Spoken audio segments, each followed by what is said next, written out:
Hello friends, कैसे हैं आप सब। आशा है कि आप सभी अच्छे होंगे। हम सभी घर में जब काम करते हैं तो अपने काम को आसान बनाने के लिए कुछ न कुछ टिप्स एंड ट्रिक्स यूज़ करते हैं जिससे हमारा काम आसान हो जाए। तो आज उन्हीं टिप्स एंड ट्रिक्स में से मैं आपके लिए 15 ऐसे टिप्स एंड ट्रिक्स लेके आई हूँ जिससे मैं अपने घर के काम को काफ़ी इजी बना लेती हूँ। तो चलिए ज़्यादा देर ना करते हुए स्टार्ट करते हैं। आलू जब भी बॉईल करने के लिए रखें तो मैं हमेशा क्या करती हूँ, थोड़ा एक्स्ट्रा ही रख लेती हूँ, क्योंकि बॉईल तो एक साथ ही होना है, गैस भी उतनी ही खर्च होनी है, तो एक्स्ट्रा बॉईल करके रख ही लेती हूँ। तो जब भी इन्हें बॉईल करती हूँ ना, तो देखिए इस तरह से पील करने के लिए मैं ये ट्रिक यूज़ करती हूँ। एक फॉक की हेल्प से आलू को इस तरह से पकड़ के और चाकू की हेल्प से आलू के छिलके के एक किनारे को पकड़ के इस तरह पीछे की तरफ करना है और आलू बड़े आराम से छिल जाते हैं। आप देख ही रहे होंगे कि आलूओं से अभी धुआं निकल रहा है और मैं गरम गरम इनको बड़े इजीली जो है छिल पा रही हूँ। इस मेथड की वजह से मैं बहुत आराम से आलूओं को छील लेती हूँ। अगर डायरेक्ट अभी हाथों से आलूओं को छीलने लगूँ तो सारे हाथ ही जल जाएंगे। और कई बार हमें बहुत जल्दी होती है, most of the time kitchen में काम करते हुए जल्दी ही होती है कि फटाफट आलू उबाले और फटाफट उन्हें छीलना है। उन्हें ठंडे करने का टाइम कई बार नहीं होता है। तो हमेशा इस तरह से आप आलूओं को गरम गरम में ही छील कर रख सकते हैं। उन्हें ठंडा करके छीलने की कोई ज़रूरत नहीं है। एक बार इस ट्रिप को ज़रूर यूज़ करके देखिएगा और मुझे कमेंट सेक्शन में ज़रूर बताइएगा कि आपको ये टिप कैसी लगी। तो ये देखिए मैंने सारे आलू गर्मा गर्म छील लिए हैं, अभी भी आलूओं से धुआं निकल रहा है। तो चलिए नेक्स्ट टिप की तरफ चलते हैं। नेक्स्ट टिप, इस तरह से जो नारियल है, कच्चा नारियल हम लोग लेके आते हैं। इसको जब तोड़ते हैं ना तो बहुत प्रॉब्लम आती है, तो इसको तोड़ने का बहुत ईजी मेथड बताती हूँ। देखिए साइड में, दोनों साइड में जो है इसकी मैंने आपको आइज़ दिखा दी है। आपको सेंटर पे मारना है सिर्फ। जब आप सेंटर पे मारेंगे ना तो इससे होगा क्या, जो नारियल है वो बिल्कुल पूरा साबुत निकलेगा। ये देखिए एक क्रैक आ चुका है। मैं बिल्कुल सेंटर पे ही मार रही हूँ, ना इधर ना उधर, बस बीच में आपको मारना है और इस तरह से पूरा साबुत पूरा साबुत नारियल जो है आपका निकल जाएगा। तो चलिए नेक्स्ट टिप की तरफ चलते हैं। इस तरह के जो पेपर बैग होते हैं मोस्टली आजकल घरों में आ ही जाते हैं। ये केक ऑर्डर किया था हमने, तो ये केक के साथ आए थे दोनों के दोनों पैकेट। और जनरली शॉपिंग में भी आजकल इस तरह के पेपर बैग बहुत नॉर्मल है, क्योंकि अब पॉलीथीन जो है इंडिया में काफ़ी हद तक बैन हो गई है। तो जिसकी वजह से इस तरह के ये जो पेपर बैग हैं ये आ जाते हैं। इनको इसी तरह मतलब नहीं फेंकना चाहिए, इनको हम किसी ना किसी वे में रीयूज़ कर सकते हैं। काफ़ी यूज़फुल ये बैग होते हैं, बस थोड़ा सा टिप्स यूज़ करने की ज़रूरत होती है। तो मैं क्या करती हूँ, इस तरह से इन्हें खोल के जो पेपर साफ़ एकदम मतलब साफ़ इन द सेंस जिस पे कोई भी सलवट नहीं होती, तो उसको मैं अपने जो भी बच्चों की बुक्स होती हैं उनको रैप करने के लिए, उनको कवर करने के लिए यूज़ कर लेती हूँ। और जो पेपर ऐसे होते हैं कि कहीं पर नहीं उसमें से पूरा कवर निकल पाता है, तो उनको इस तरह से पीसेस में कट करके, ये देखिए मैं बताती हूँ आपको, बहुत अच्छा एक मैं उससे बॉक्स बनाती हूँ। इस तरह से मैंने एक पीस ले लिया और इस तरह से मैं उसे फोल्ड कर लेती हूँ। फोल्ड करने का मेथड आप बहुत ध्यान से देखिएगा कि मैं किस तरह से इसको कर रही हूँ। ज़्यादा टफ नहीं है, बस एक बार आपको ध्यान से देखने की ज़रूरत है और इसी तरह आप इसको खींचेगा तो ये बहुत आराम से बन जाएगा। बचपन में इस तरह से हम पेपर की नाव बनाया करते थे, पेपर बोट बनाया करते थे। तो उसी टाइप का बनाना है, थोड़ा एंड में थोड़ा सा अलग है, लेकिन आप जैसे मैंने बनाया है सेम उसी तरीके से खींचेगा तो आपका ये बन जाएगा। और ये आपका बहुत ही बढ़िया एक बॉक्स बन जाएगा, पेपर बॉक्स। इस पेपर बॉक्स को आप कहीं भी यूज़ कर सकते हैं। बच्चों की स्टडी टेबल है उसमें रख दीजिए, क्योंकि बच्चे क्या करते हैं, कई बार पेंसिल वगैरह शार्प करते हैं, तो उसके लिए उन्हें बॉक्स की ज़रूरत होती है। तो उसमें शार्प की पेंसिल और बाद में बॉक्स को उठा के डस्टबिन में डाल दिया। और या फिर आप किचन में यूज़ कर सकते हैं, इसको अपने पर्स में रख लीजिए, क्योंकि इसको फोल्ड करने पे ये बहुत पतला सा एक छोटा सा पैकेट बन जाता है।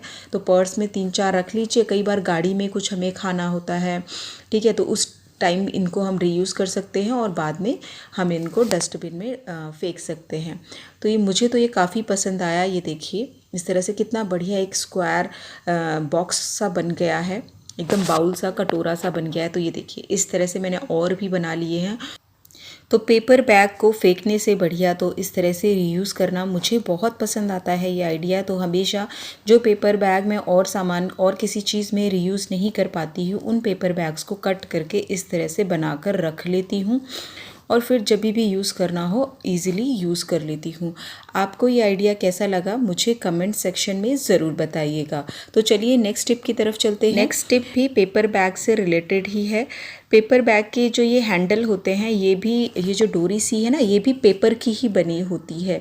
कभी आप ध्यान से देखेंगे तो ये कोई मतलब कोई धागा या फिर इस टाइप से नहीं होता है। इसमें कुछ डोर जो ये इसकी बनी है ये पेपर को इस तरह से रोल करके फोल्ड करके ही बनाई होती है।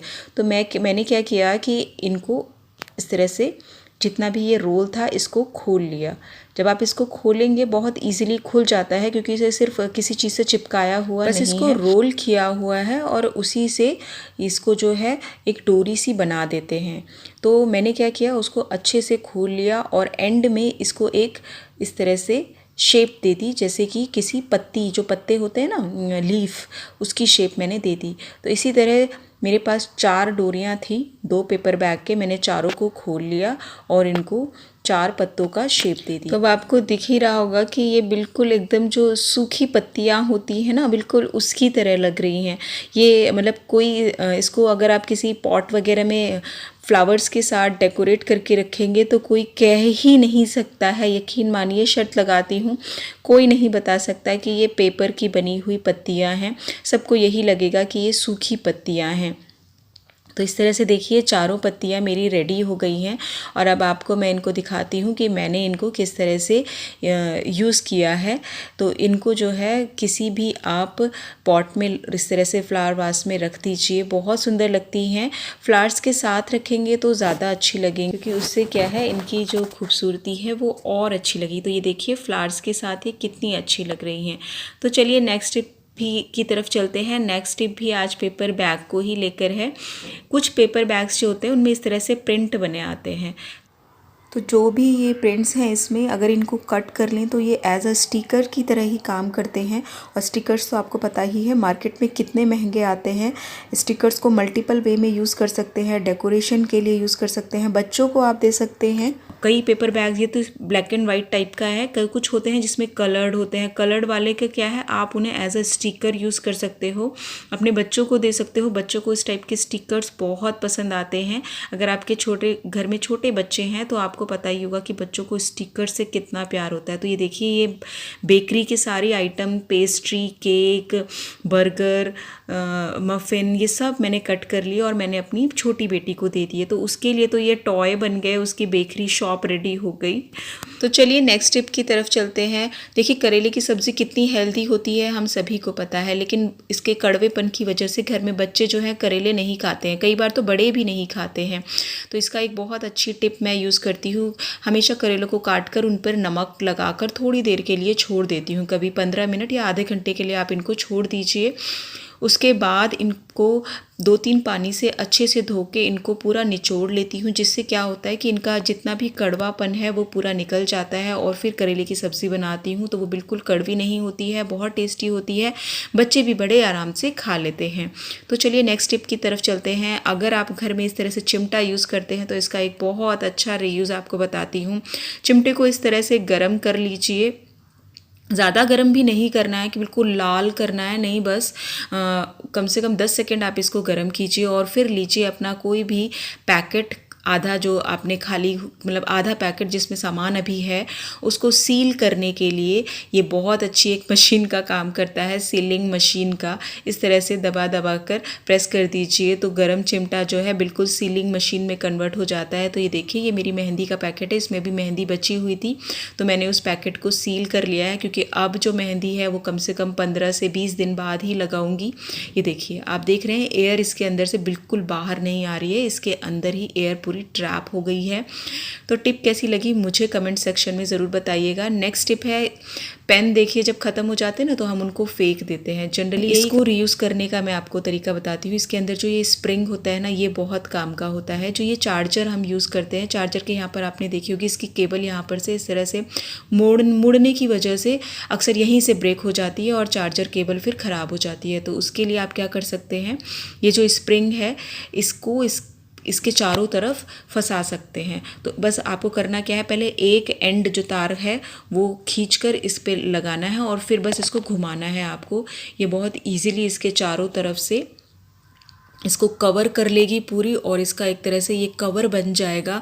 और ये जो आपकी चार्जर की केबल है ये यहाँ से फिर बिल्कुल भी नहीं टूटेगी, क्योंकि अच्छे से जो है स्प्रिंग से ये कवर हो चुकी है।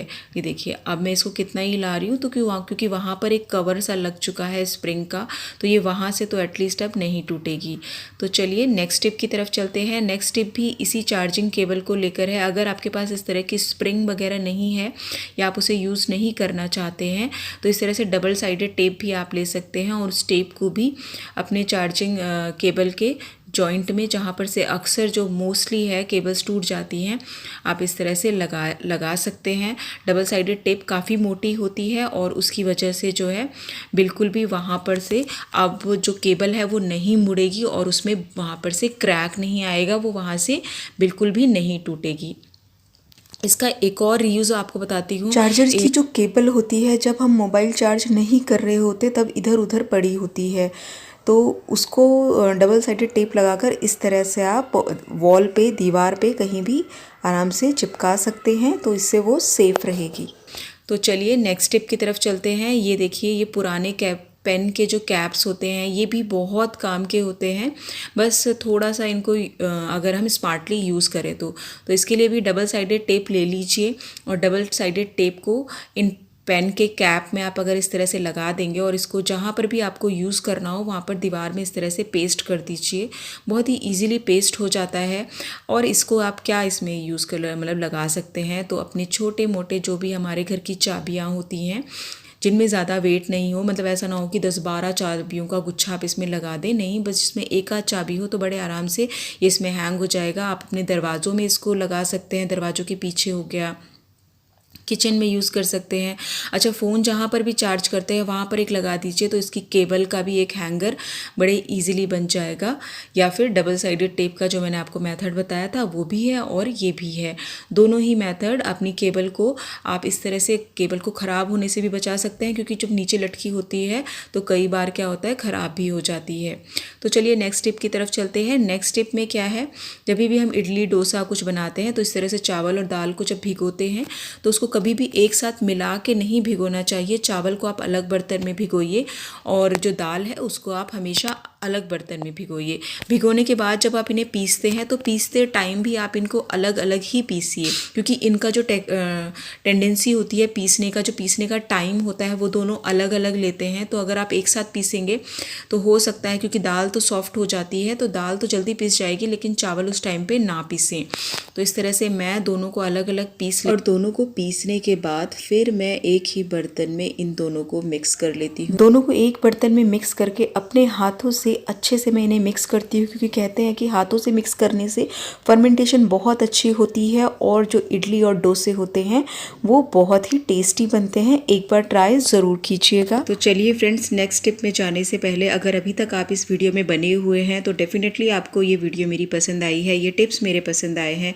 आपको कौन सा टिप सबसे ज़्यादा पसंद आया मुझे कमेंट सेक्शन में ज़रूर बताइएगा। प्लीज़ वीडियो को लाइक कीजिएगा और अगर चैनल में पहली बार आए हैं तो चैनल को सब्सक्राइब भी कीजिएगा। तो ये देखिए नेक्स्ट टिप है, कर्ड को, दही को जमाने से लेकर, जब भी आप दही जमाएं तो जब जामन डालते हैं तो उसको डायरेक्ट सीधे ऐसे उठा के चम्मच से ना डाल दें। हमेशा जो भी आप जामन डालते हैं 1 चम्मच 2 चम्मच उसको इस तरह से अच्छे से फेंट लें। इसका फेंटने का जो डिफरेंस है, अगर आप डायरेक्ट भी डालेंगे तो भी दही जम जाती है, लेकिन एक बार आप जब फेंट के इस तरह से जामन डालिएगा तो डिफरेंस आपको अपने आप पता चलेगा जब आपकी दही जमेगी कि इसको डालने मतलब इस तरह फेंटने के बाद दही जो है बहुत अच्छी जमती है। देखिए बस एक चीज़ का ध्यान रखना चाहिए, अगर फुल क्रीम से दही जमा रहे हैं तब तो कोई दिक्कत नहीं है, लेकिन अगर सिंगल टोन या डबल टोन दूध ले रहे हैं तो थोड़ा दूध को अच्छे से गड़का लीजिए, उसको अच्छे से पका लीजिए। फिर दही को इस तरह से किसी अच्छे मोटे कपड़े से ढक कर रख लीजिए। और अब ये देखिए मेरी दही जमी हुई है, ये देखिए दही में देखिए एक बूंद भी पानी नहीं है। मैंने दूध को थोड़ा गड़का लिया था, उसको पका लिया था और जामुन जिस मेथड से मैंने आपको बताया उसी मेथड से डाला है। दही देखिए बिल्कुल आइसक्रीम लग रही है फ्रेंड्स। तो ओके फ्रेंड्स, वीडियो को यहीं पर एंड करती हूँ। फिर से एक बार कहती हूँ, वीडियो अगर पसंद आई है तो लाइक कीजिएगा। आपको कौन सी टिप सबसे ज़्यादा पसंद आई मुझे कमेंट सेक्शन में ज़रूर कमेंट करके बताइएगा और चैनल को सब्सक्राइब भी कीजिएगा। Okay friends, take care, bye bye.